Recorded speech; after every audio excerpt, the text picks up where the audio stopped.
Growing up, it was just me and Dad. After Mom died when I was little, Dad took the reins, tight. He meant well, but his idea of raising me involved a lot of rules and lectures. I always felt like I was suffocating under his constant watch. So, the day I graduated high school, I was out.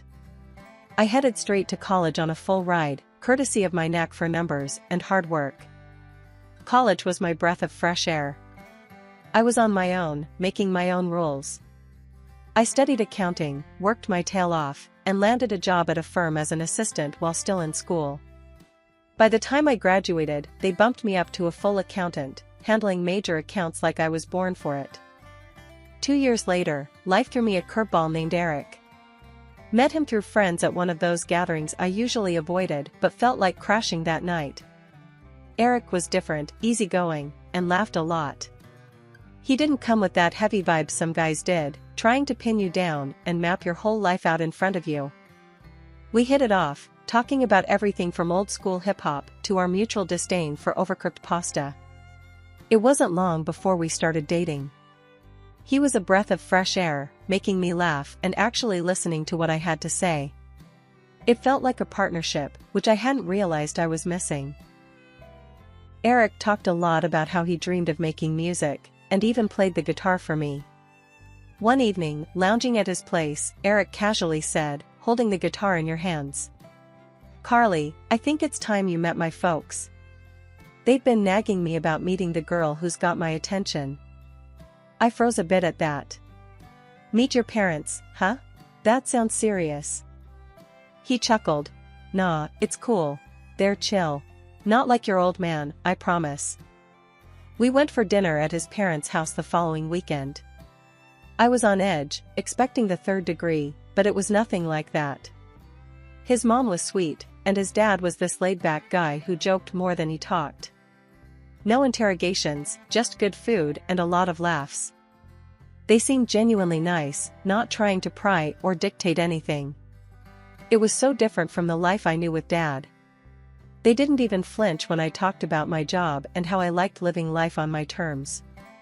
After a few months, things with Eric got serious, and before I knew it, he popped the question.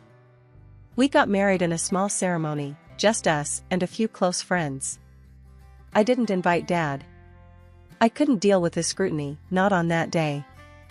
It was modest, perfect, and just what we wanted.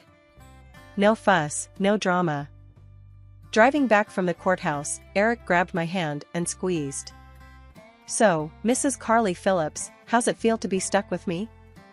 I laughed, squeezing his hand back. "Not stuck, partner. Feels like we're in this together. Just keep it real with me, okay?" "Always," he promised, and that was enough for me. For the first time, I felt like I wasn't just escaping something, but actually running towards something great. The first few months of marriage were like living in a dream. Eric and I were a team, tackling everything from late-night work deadlines to weekend grocery runs. But as time passed, something shifted. It wasn't overnight, but the changes crept in slow and steady, like shadows at dusk. It started small. Eric began making comments about how often I was out with friends after work. One night, as I was getting ready to meet Jenny for dinner, he dropped onto the couch, his brow furrowed. "Another night out, Carly? You've seen Jenny more this week than you've seen me," he muttered, not looking at me. I paused, mascara wand in hand. "It's just dinner, Eric. We've both been busy, and it's been ages since we caught up." He sighed, running a hand through his hair. "Yeah, I get it. It's just, I miss us, you know? Maybe you could skip this one?" I felt a tug in my chest. He looked genuinely upset. "Okay, sure. I'll call her and cancel. We can grab some dinner together?" Eric's face lit up. "Perfect. Let's try that new Thai place around the corner." That night felt like a win, like we were back on track. But the cancellations became a regular thing. My friends started to drift. Conversations with Jenny became a series of rain checks and eventually fizzled out. Then came the comments about my job. As an accountant, sometimes you had to put in the extra hours, especially during the end-of-quarter crunch. One evening, I was wrapping up a call with a client when Eric walked into the home office, an annoyed look plastered across his face. "On the phone again, Carly? Who was that, anyway?" he asked, leaning against the doorframe. "Just a client, we had to finalize some reports. You know how it is," I replied, shutting down my laptop. Eric shook his head. "I don't know, it feels like your job's always creeping into our time. I'm just thinking about us, about what's best for us. Isn't that worth considering?" It felt wrong, the way he said it, like he was deciding what was best for me. But I nodded, not wanting to argue. "I'll see what I can do," I said, even though every part of me screamed that it wasn't right. The final straw came when he insisted on joining our bank accounts. "It'll be easier to manage everything together," he argued one night at dinner. "But I like handling my own finances," I countered, trying to keep my voice calm. Eric slammed his fork down, his eyes narrowing. "So what? You don't trust me now? Is that it?" After that, things just weren't the same. The man I married, who talked about partnership and equality, seemed like a stranger. The balance we had was gone, replaced by his rules and his plans. I found myself fading into the background of my own life, my voice getting quieter as his got louder. Life started to feel tighter, like the walls were closing in on me, especially when it came to dealing with Eric's parents. They lived just a few blocks away, which at first seemed convenient, but soon enough, it felt like a trap. One Saturday morning, Eric casually mentioned, "Carly, Mom and Dad need help with their garden this weekend. We should go over and give them a hand." It wasn't a question, more like a given. "Sure, I guess," I replied, not really up for spending my day off digging in the dirt, but willing to keep the peace. We spent the entire day there, me pulling weeds and him chatting with his dad about the latest football game. As the sun set, and I wiped the sweat from my brow, his mom, Linda, called us in for dinner. "You're a lifesaver, Carly," Linda said, handing me a plate piled high with food. "I don't know what we'd do without you two." "It's no problem, Linda," I said, forcing a smile. The truth was, I minded a lot. As dinner progressed, Eric and his dad were deep in conversation about some trip they were planning. Fishing, beers, the works. I tried to chime in. "Sounds like fun, maybe I can join." Eric cut me off. "Nah, it's a guy's thing. You wouldn't enjoy it." Linda chimed in, nodding. "And besides, I could really use your help that weekend. The attic needs clearing out, and it's just too much for me." I felt a lump in my throat. "Sure, Linda. I'll be here." It wasn't long before Linda considered it okay to call me up at work. One busy afternoon, my phone buzzed, and her name flashed on the screen. I hesitated but answered. "Hey Linda, what's up?" "Carly, I need you to stop by the store on your way home. We're out of a few things," she said, her tone assuming I'd just say yes. I was in the middle of something important, and frustration bubbled up. "Linda, I'm really busy." "It'll have to wait." There was a silence on the line, then a cold, "Oh, okay then. We'll figure something out." Hanging up felt like a small victory, but the guilt gnawed at me. It was always like this, trapped between what I wanted and what they expected of me. That night, over dinner, Eric brought it up. "Mom mentioned you couldn't help out today. Everything okay?" "Yeah, just busy. You know how it is," I replied, poking at my food. "Right, but you know how much they rely on us. Maybe just try and be a bit more helpful, huh?" His tone was light, but the implication was heavy. I nodded, a tight smile on my face, feeling the weight of their expectations. It was becoming clearer that my freedom was slipping through my fingers, and I was letting it happen, one favor at a time. When my boss called me into his office one chilly Wednesday morning, I had no idea it would be a turning point. As I stepped in, he was all smiles. "Have a seat, Carly," he motioned to the chair across from his desk. "I wanted to talk to you about your progress." You've been nailing it, consistently outperforming expectations. I relaxed a bit, feeling a spark of pride. Thanks. I do my best. And it shows. Which is why we want to offer you the position of senior accountant. It comes with a decent raise and more responsibility. What do you say? The words hit me like a wave of fresh air. Absolutely, I'm in, I replied without hesitation. Great. I knew you'd be the right fit. Congratulations. He extended his hand across the desk, and I shook it, a grin spreading across my face. Walking back to my desk, I felt lighter than I had in months. This was exactly what I needed, a win. I couldn't wait to tell Eric, thinking he'd be thrilled for me. I got a promotion at work today, I said as casually as I could, trying to read his expression when I walked through the door. That's great, babe. Eric's smile seemed genuine at first, but then he dropped a bomb. You know what? This means I can finally quit my job and focus on my music. I paused, a spoon halfway to my mouth. Quit your job? But how will we manage until your music takes off? He shrugged, almost too casually. With your raise, we'll be fine. You can cover for both of us, can't you? His words hit me harder than I expected. It wasn't a discussion, more like a decision he'd already made. I nodded, not knowing what else to say. One evening, coming home late and tired, I found Eric and his parents in the living room, laughing over some old family photos. His mother waved me over, her voice too cheerful. Dear, now that you're here, could you help clean up the kitchen? We made a bit of a mess baking. I looked at the clock, it was almost 9. Actually, I'm really tired tonight. Maybe Eric can help? Eric looked at me, then back to his parents, an awkward silence filling the room. His mother's face tightened.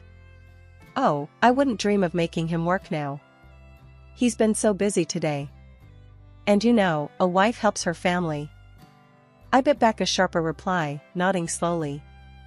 This wasn't the first time, and I knew it wouldn't be the last. I went into the kitchen and started cleaning up, the noise from the living room a stark contrast to my growing frustration. The day started like any other until my phone rang. It was Aunt Lisa, her voice shaking. Honey, it's about your dad. He's passed away. The words hit me like a ton of bricks. What? When? How? The questions spilled out, but I wasn't ready for any answers. Last night, in his sleep, Aunt Lisa said softly. You need to come home. I sat frozen on the edge of our bed, the room spinning around me. My father and I hadn't spoken in years, not since I'd left home, vowing never to live under another person's thumb. Now, I'd never get the chance to fix that.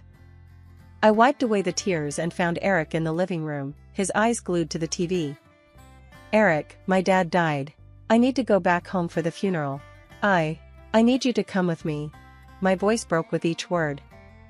He barely looked away from his game. Ah, babe, that's tough. But I've got a big recording session lined up. Can't you handle this one? I stared at him, stunned. Handle this one? Eric, my dad died. I thought you'd want to be there, for me. He sighed, pausing his game as if it were a huge inconvenience. Look, I'm really busy right now. Plus, you and your dad weren't even close. You've got this, okay? I was too numb to argue. I packed a bag and drove alone to my childhood home, the silence of the car echoing the emptiness I felt inside. The small house looked just as I remembered, the memories flooding back as I stepped inside. Aunt Lisa met me at the door, her eyes red from crying. We hugged, and she whispered, "He always hoped you'd come back." After the funeral, Aunt Lisa handed me an envelope. "He left this for you," she said. Inside was the deed to the house and a bank statement showing a balance of $200,000. Tears streamed down my face as I read the note attached. For my daughter, Carly, who deserves the world. I'm sorry for everything. Dad. Sitting in my old room, I pulled out a box of childhood photos. Pictures of me in punk rock tees, with bright red hair, looking defiant. I remembered how much I wanted to escape this life, to be free. And now, here I was, feeling trapped all over again in a different way. I realized then that my youthful rebellion wasn't just against my dad, it was against any life that didn't let me be myself. And somehow, I'd fallen into the same pattern with Eric. Holding Dad's favorite mug, I made myself a cup of tea and sat at the kitchen table. This was it. This was the moment I needed to decide my future. I planned my words carefully for when I returned. Eric needed to understand that things had to change. If not, I'd have to find the courage to move on, using the legacy my father left me to reclaim the independence I'd lost. The moment I stepped through the door, the questions started firing from all sides.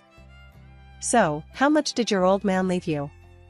Eric asked, almost before I could set my bag down. His eyes were eager, not the least bit sympathetic about my father's passing. I hesitated, clutching the envelope a little tighter. It's not important right now." But Eric wasn't having any of that. He moved closer, his hand reaching out. "Come on, we're family here. You can tell us."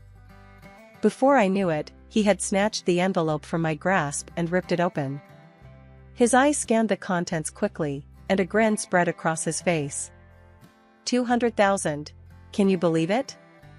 His parents, who had been hovering in the background, came closer, their expressions lighting up with the news. It wasn't long before they started making plans. "We should finally take that trip to Italy, all of us," his mother suggested, clapping her hands excitedly. "And we need new living room furniture," his dad chimed in, eyeing the old couch as if it had suddenly become more ragged. Eric was already on his phone, browsing for cars. "I'm getting a new car. Been waiting too long for something like this." I stood there, watching as they planned to spend my inheritance, my father's final gift to me, as if I were just a bystander in their lives. It was surreal, watching them argue over details, ignoring me completely. Finally, I couldn't take it anymore. "It's my money." I raised my voice, louder than I had intended, my heart pounding in my chest. "It's not ours. It's mine. And I decide how to spend it." The room went quiet. Eric looked up from his phone, his expression darkening. "Your money? Really? Since when did you start thinking it's all about you? Without us, you'd have nothing." His words stung, but before I could reply, his mother grabbed me by the shoulders, her grip tight. "You're being very selfish, you know that? Maybe you need some time to think about how you treat this family." And with that, she shoved me towards the door. I stumbled, catching myself before I could fall, my mind reeling from the shock. "You need to learn your place," she hissed as she slammed the door behind me. Outside, the cool air hit my face, and for a moment, I just stood there, unable to move, unable to believe what had just happened. Then, a laugh escaped my lips, growing louder and more confident. I wasn't sad or even angry anymore. I felt free, completely and utterly free. As I walked away from the house, the weight of the years seemed to lift off my shoulders. I had money, my father's house, and a whole world to explore on my terms. They could keep their plans and their petty demands. I was done making myself small for others. That night, as I settled into the quiet of my father's house, sipping tea from his old mug, I made a list of all the things I wanted to do, places to see, dreams to pursue. It was going to be my new start, my way. For the first couple of weeks, my new life was blissfully quiet. That was until my phone started exploding with calls. At first, I ignored the constant buzzing. It was Eric, and I knew what he wanted. But eventually, his persistence wore me down, and I answered. Eric barked the moment I picked up. "I can't access the accounts anymore." "What the hell, Carly, are you trying to starve us?" I couldn't help but laugh, the sound bitter. "No, Eric. I just decided it's time I managed my own money. You know, since it is mine." His response was a string of expletives before I hung up, ending the conversation on my terms for once. That evening wasn't quiet for long. Eric and his parents showed up at my doorstep, their faces twisted in anger. "You think you can just forget about us?" he shouted as soon as I opened the door. Actually, yes, I can, I said calmly, a stack of papers in my hand. Here are the divorce papers. You can sign them now. The shock on his face was almost comical. He hesitated for a moment but then grabbed the pen with a greedy smile. Fine, I'll sign. But remember, I'm entitled to half of everything. That's $100,000 from your inheritance. His mother, who'd been muttering under her breath, piped up. We should have had all of it. But half is better than none. I couldn't hold back a smirk. Actually, you might want to check the law again. Inheritance isn't divided in a divorce here. You get nothing. The color drained from their faces. Eric's voice was a mix of panic and fury. What are you talking about? We've already spent that money. We thought we'd have it by now. His dad, always one to chime in, added, we're on the hook for loans we took out for the vacation. That's not my problem, I said, stepping back from the doorway. You need to leave now, or I'll call the police. Their threats and protests turned to desperate pleas as they realized I wasn't going to back down. But I was done being manipulated, done being used. Later, I brewed some coffee and sat on the porch, the morning air crisp and cool. It was here, in this quiet moment, that I truly felt the weight of my decisions lifting off my shoulders. I was free, finally free to make my own choices without anyone second-guessing or overriding me. As I sipped my coffee, my neighbor, Mrs. Dalton, walked by with her dog. She waved, a friendly smile on her face. Good morning, Carly. Saw you moving back in. Everything all right? I smiled back, nodding. Morning, Mrs. Dalton. Yes, everything's more than all right. Just needed a change, you know? She chuckled, patting her dog's head. Change is good, dear. Keeps life interesting. If you need anything, just holler. Thank you, I appreciate that. I woke up early that morning, the first rays of sunlight streaming through the window, painting streaks of gold across the floor. It had been months since I moved back into my father's house, months since I had taken control of my life. As I made my coffee, I thought about the day ahead. I had recently been promoted to deputy director at the firm. It was a big step up, the kind that came with new challenges and more responsibilities. But I was ready for it, more than ever. My phone buzzed, breaking the tranquility of the morning. It was Eric, again. Despite everything, he was persistent, always trying to weasel his way back into my life.